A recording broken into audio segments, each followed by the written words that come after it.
Hi, I'm Pattu from FreeFinCal. So, I would like to make a series of videos aimed at young earners so that they can manage their money in a structured way and they can secure uh, their financial lives and that of their families. So, this is aimed at people in their 20s. People in their 30s and 40s, they typically are married, have children, have home loans, car loans, they have a baggage of investments and so on. So they would need either professional help from a SEBI registered fee only advisor, or they will have to properly calculate what they need for their financial goals with tools available at FreeFinCal, the Robo Advisor, or you can have tools at the SEBI Investor Education website. There are many other sources, of course. So this is aimed at people in their 20s, people who have just started working, about to start working, etc. Um, so of course, some of you may be at different stages of that journey, and so you'll have to, wait for the video that's relevant to you. But some of these video may still be relevant to all of you because you can go back and always, um, you know, relook at these steps. So I had made a series like this a few years back and called it Reassemble. So maybe let's call this Reassemble Season 2. I'm not going to officially call it that. Just amongst us, we'll call it that. Um, so what we're going to do now is to, because I'm aiming at people in their 20s, we don't need to do a lot of calculation. We just need to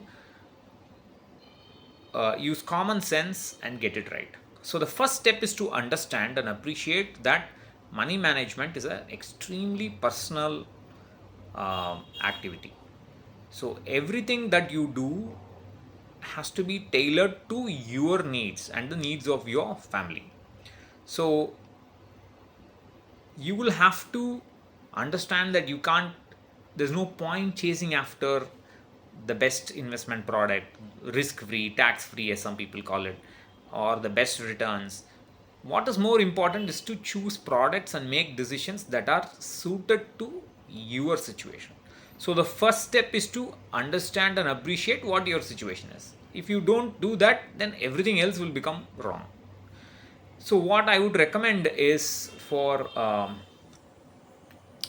people at this stage that I just mentioned is to, or anyone else, even people in their 30s can do it, or older investors can do it.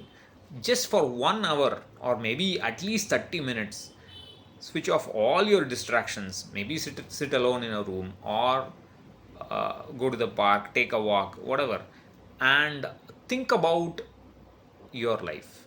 If you have a partner, then do this exercise with a partner. So think about your life. What is it that you want to do? Not just with money, not just with wealth, but what is there something that you have a specific goal? I mean, what is it that you want to achieve to make you happy, make you contented? What are you aspiring to do? So those are your dreams.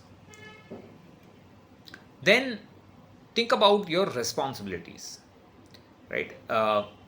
If you have a family, if you are, then you have to be responsible towards them. If you have parents who are not financially independent, then even if you are not married and you are not dependent on them, you will still have to think of those parents as dependents.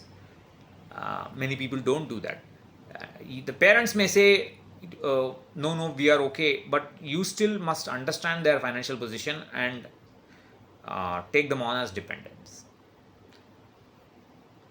You may have younger brothers, or younger siblings or older siblings who may need to who may need college education, or they may need to be they may need assistance in getting married, etc. So you may need to fund their marriage, etc. So those are the kind of responsibilities that you have. Of course, when you have children and have a wife and so on, there are obvious responsibilities that come with that as well. So list those responsibilities, list your dreams and your aspirations, and also write down all events that can happen in your life or in your family that can prevent you from achieving your dreams or fulfilling your responsibilities. For example, the main breadwinner may die or become incapacitated due to sickness, or somebody in the family can get repeatedly hospitalized. There'll be a lot of money outflow and so on.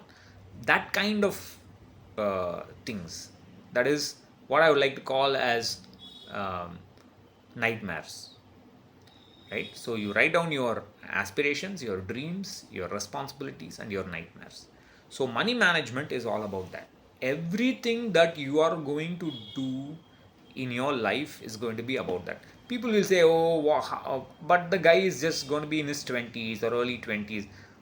How can they have such a big list? There won't be much to do. You'd be surprised. If they actually sit down and think about it, there will be a list. Obviously, the responsibilities will vary from family to family, but everybody has goals and dreams. And perhaps for people in the 20s, they may not know what their goals and what their dreams are, what their aspirations are. But this is a good excuse to think about. And especially for people who don't know, or people who are not clear about what they're going to do in life or what would make them happy, and that's absolutely fine state to be in. What I would recommend is spend 1 hour a day thinking about your life, or just 1 hour a day without distractions. Allow your brain to listen to the inner callings that you have. I mean, everybody has a calling, but you must be in an environment quiet enough for you to listen to that calling. So list them down, and then we will talk about in the subsequent videos about how to address each of them. So the most important aspect in this is listing them down. Some of you may trivialize this. Oh, it's not a big deal. No, it's not. It's a huge deal. Of course, it becomes trivial after you list them down, and after you start, making investment decisions tailored to those dreams, responsibilities, etc. But before that, it becomes a very, very important step. And for example, if you have a specific goal, when do you need the money? What is it for? Just write that much down. That's all I'm saying. And the more you think about what you need, the better will be the answers that you will get. Because introspection is extremely important for achieving something in life, doing something creative, and of course in personal finance. So please do that, and we will talk about the next step in the next video.